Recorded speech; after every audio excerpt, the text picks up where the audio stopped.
Hey, what's going on, guys? It's your homie Usman Unchained, and in today's video I'm going to be sharing with you 5 surprising ways to break and kick your habit of weed smoking in 2023 once and for all. So let's get right into it. And before we do, make sure that you like the video, you comment and you subscribe, only if you get any value out of this, okay? So if you get some value out of this video, make sure to show some love and support the channel. So step number 1 is all about identifying your reasons for quitting in the first place. Once you've admitted that there's a problem, and it really is a problem because you're promising yourself every single day that you're not going to buy another bag, you're not going to buy another pouch of tobacco, you're going to quit once and for all, finally, but then you find yourself continuing in the habit. It's important for you to say, you know what, there's a problem. There's a problem because I keep saying to myself I'm going to do this, but my behaviors do not match my words and my thoughts. So if your thoughts, your words and your actions aren't aligned, and this is happening every single day, then there is a problem. You've got to identify and admit it, but then get clear on your reasons for quitting in the first place. So I'm going to give you a little system, and feel free to get out a paper and pen and write down and join in this exercise, because it helped me a lot when I was identifying my reasons. I still use this system today, and I offer it to other people as well, especially my coaching clients, and it helps them determine their why so they can stay on track long term. So let's get into it. This is called the Wheel of Destiny, right? And it's called the Wheel of Destiny because the choices that we make originate from the thoughts that we have, and the thoughts that we have eventually become habits once they're repeated enough, and eventually this leads us to our destiny. So draw a big circle on your piece of paper. Okay, let this be different from any other YouTube video. Let this be something that you actually take action for and you get some tangible result out of. Big circle, we're going to split it down the middle, straight down the middle, yeah? And then each half, we're going to split into 3. Okay? So we've got 6 pieces of the pie here, 6 spokes on the wheel, 6 sections to this circle. And in each one of these segments, we're going to place a word. And those words are going to describe the categories of our lives. In other words, the areas of our life that is being affected by any behavior and anything that we're doing. It's affecting not only one area of our life, but all of them. So this is a 6-pronged system. Sometimes I like to use a 9-pronged system, maybe even a 12, but I'm trying to keep this as simple as possible for you. So 6 is good for now. First section, physical. Second section, mental. Third section, spiritual. Fourth section, financial. Fifth section, professional.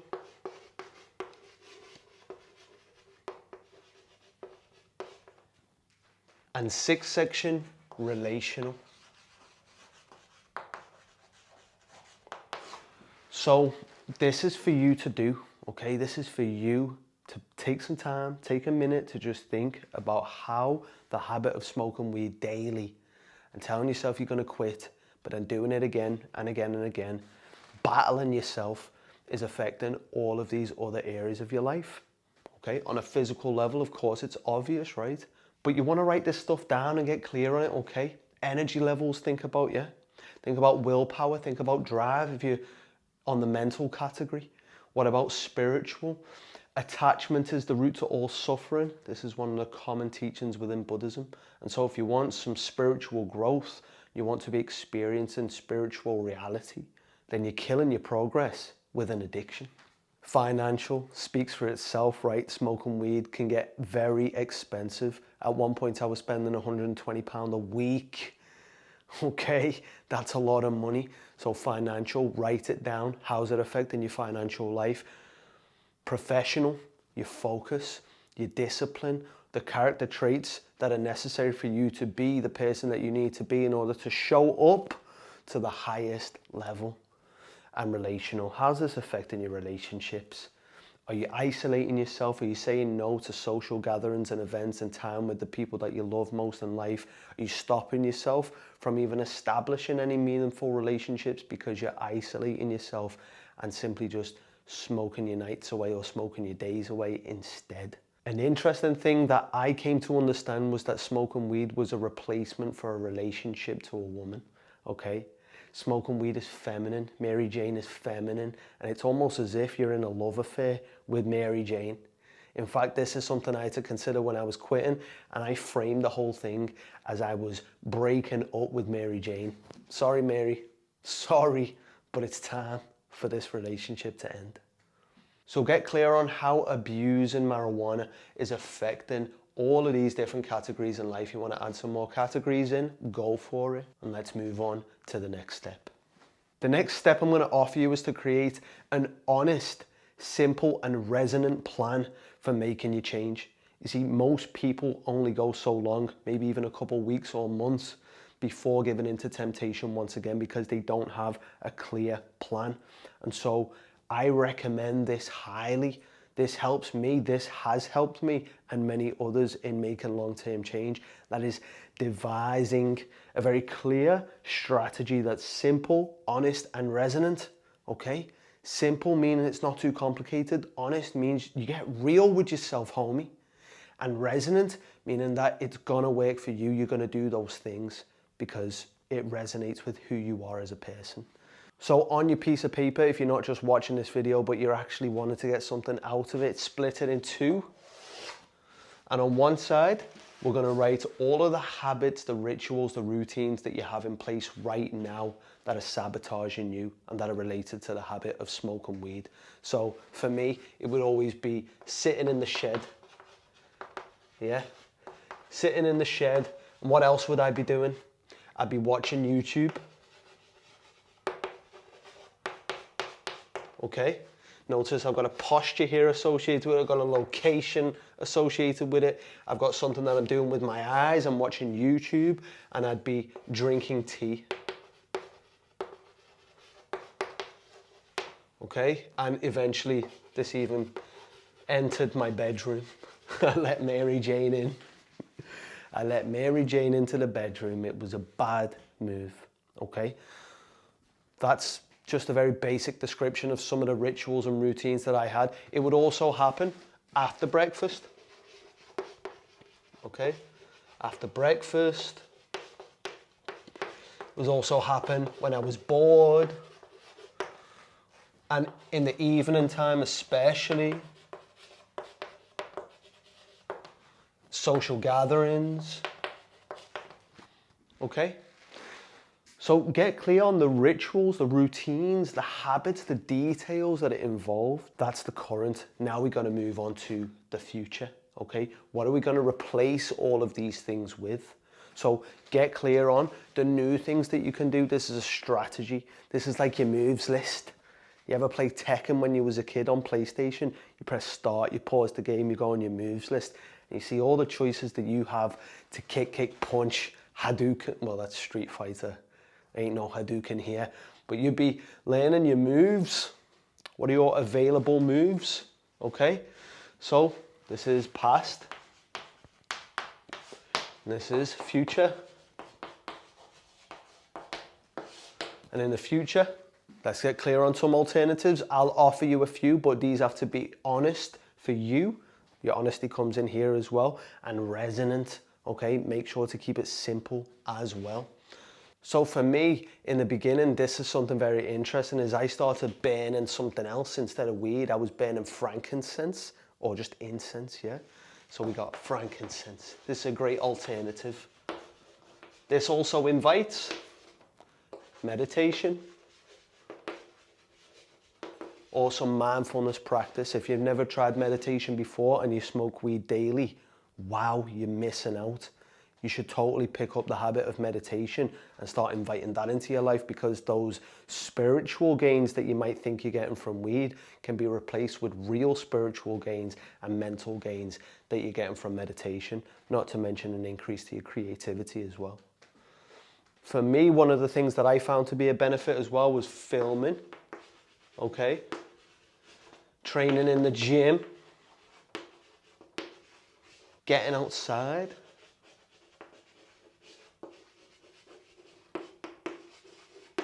And to be honest, I'll be fully honest with you guys, I ain't gonna BS you. As a transition, I picked up a vape. As a transition to start getting high, but still have something to inhale on, I got a vape, okay? Now, vapes are highly addictive as well, I've come to experience. And so, one addiction for another, you might say, oh, well, what's good about that? That's not really changing, that's not positive. But it's a significant step, because smoking weed is far more addictive and damaging to that wheel of destiny that we looked at just before. So I'm not advocating this, but hey, I just got to be honest and real with you guys that is something that I've used as a bridge. So get your moves list down, devise a very clear strategy, and that's going to help you a lot in making this change once and for all, because whenever you feel the craving, whenever you find yourself activating one of these rituals and routines again, you can say, hey, I've got some options. I might have forgot about them. So let me look back at that piece of paper and we'll see, okay, here are my options. Let me choose from them. Now, the next step that I'm going to share with you, the next tip that might surprise you, is to stop focusing on smoking weed. Stop focusing on quitting smoking weed, I should say. Whatever it is, and if you're watching this video, you're trying to quit something else, stop focusing on the thing that you're trying to quit and focus more on the things that you're adding in. So this principle is called adding over subtraction. Adding over subtraction, okay? Add instead of taking away. Crowd out your life with so much goodness that there's no room for that nonsense anymore. You might notice this, yeah, that when you're busy, when you're in the flow, when you're doing something that you enjoy, when your mind is occupied, when your body is busy, you're not thinking about smoking weed. It's only when you get home and you're bored and you've got nothing to do and no better way to fill your time. So add over subtract. Focus more on the good things that you're going to be bringing into your life. Again, it's a good opportunity and a good thing for you to get clear on what those things are exactly. Write it out, plan it out. Even write yourself a daily schedule, okay? We all had a schedule when we was in school. Now we don't have schedules. It's important to have a schedule. It keeps you on track. It gives you some rhythm and regularity, something to maybe look forward to, or something to just hold you to a structure, okay? Structure is a huge remedy to any addiction, whether it be food, weed, alcohol, porn, masturbation, games, whatever it is. Structure helps a lot. So focus on adding as opposed to subtraction, and get clear on exactly what it is that you're going to add into your life. So here are some things that I added into my life. Like I said, training, filming videos, frankincense. You know, one of the most powerful things that I do now almost on a daily basis, that it gives me that feeling that I used to get from smoking, that is getting in the sauna. After I train in the gym, and if you haven't got money for a gym membership, don't worry, train at home or train outside. Get in the sauna. It is going to get you high as a kite. It's going to make you feel so relaxed, which is oftentimes one of the reasons why we're smoking in the first place, is an opportunity to just be, to breathe deeply and to relax. So get in the sauna and write down whatever other alternatives, okay? Things that you're going to fill your time with. Get outside, take a walk, get in nature. When I got a car as well, this is an interesting one. When I got a car, it almost solidified it for good. It was like, right, well, now I'm just not smoking, because for me, obviously I don't want to be getting caught high and driving. And so there's some responsibility there. There's more skin in the game. You want to be putting skin in the game. You want it to be something that's perhaps consequential, okay? Another thing that really became huge, it has become massive in my life, is prayer. Now, Islamic prayer is very different to just your conventional prayer, hands together. Okay, Islamic prayer requires us to have something called wudu. And wudu is like a ritual wash that you do before you pray, and it purifies you. It's a purification of the aura, okay? Whether you believe in these spiritual things or not, I do, many other people do. You purify your aura. When you smoke weed, you break your wudu. So you've got to do wudu again. But really, you don't want to be praying whilst you're high. So 5 daily prayers. This is something that's actually helped me, you know, after the 6-month mark, 7 months, 8 months in. If I've been off, then my mind has thought, oh, maybe I could just have a little bit. Maybe I could have one hit. Maybe I could just on this occasion. It stopped that from happening because I want to get my prayers in. I'm dedicated, I'm connected, I'm committed, okay? I'm in submission to something now.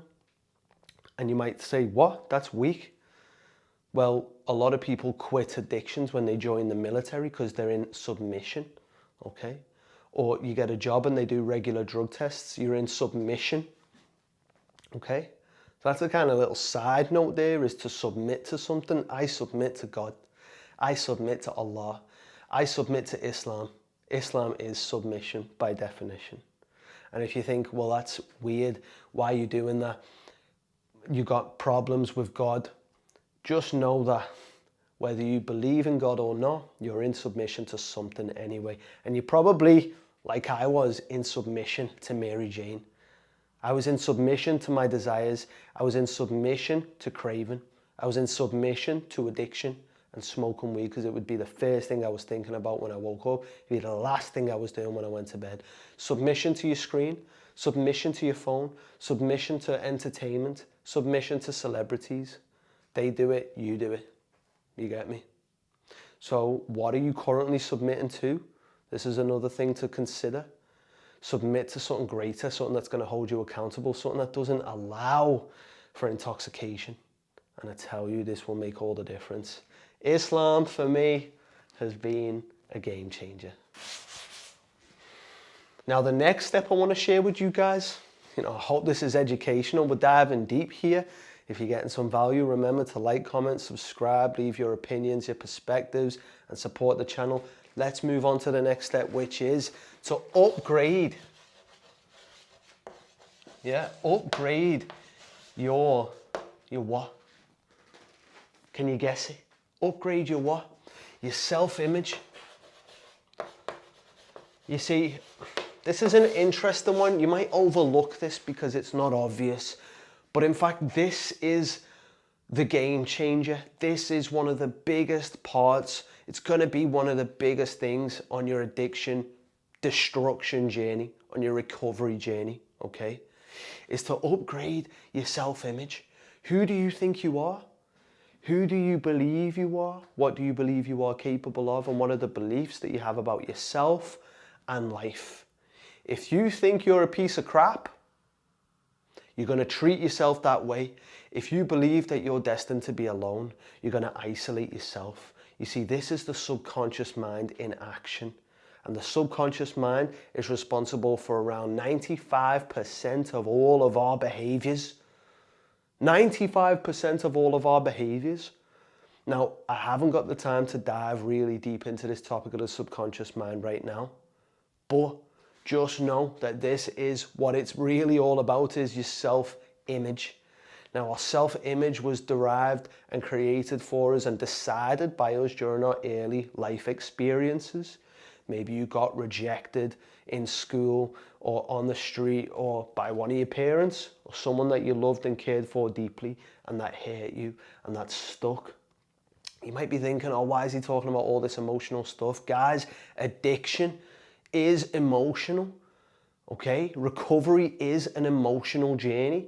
The sooner you accept that, the sooner you accept that you have emotions and that you experience them and that they're driving your behavior, the sooner you can make change once and for all. So your self-image, who are you? A big one, this is just for me, it doesn't have to be for you, but a big one for me is I am a Muslim, okay? I stepped away from this for a decade when I studied yoga and meditation, okay? And all these different metaphysical schools of knowledge. But I found nothing to be more effective than being a Muslim. And so, hey, That's just for me. I'm not pushing it on you. If you feel called to return back to Islam because you were born into Islam and then you moved away from it, I invite you to heed that call.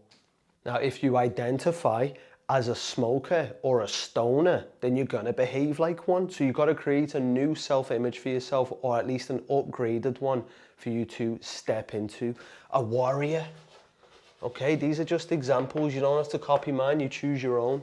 I am a boom, right? I am, these words are so powerful. I am, boom, a warrior, a Muslim, a force of goodness, an unstoppable force. I am my highest potential. I am my higher nature. I am here to do great things. I am in control of my behavior. I am an example of positivity and good. I am a lion, not a sheep. I am free. Whatever it is, okay? Practice these, speak them out. These are called incantations, especially when you bring your whole body into it. I am a force of goodness. I am unstoppable. I am capable of so much than I could possibly imagine. I am the master of my cravings. Yeah? Who are you? Upgrade your self-image. Then not only speaking it, but reinforcing it with action is going to solidify it so much more. And then it's only a matter of time before you've got a new set of habits and a new self-image to step into. Now, if you want me to dive into this a bit more on another video, please let me know in the comments. If you want me to make more videos on the subconscious mind, let me know in the comments and I'll be sure to do that.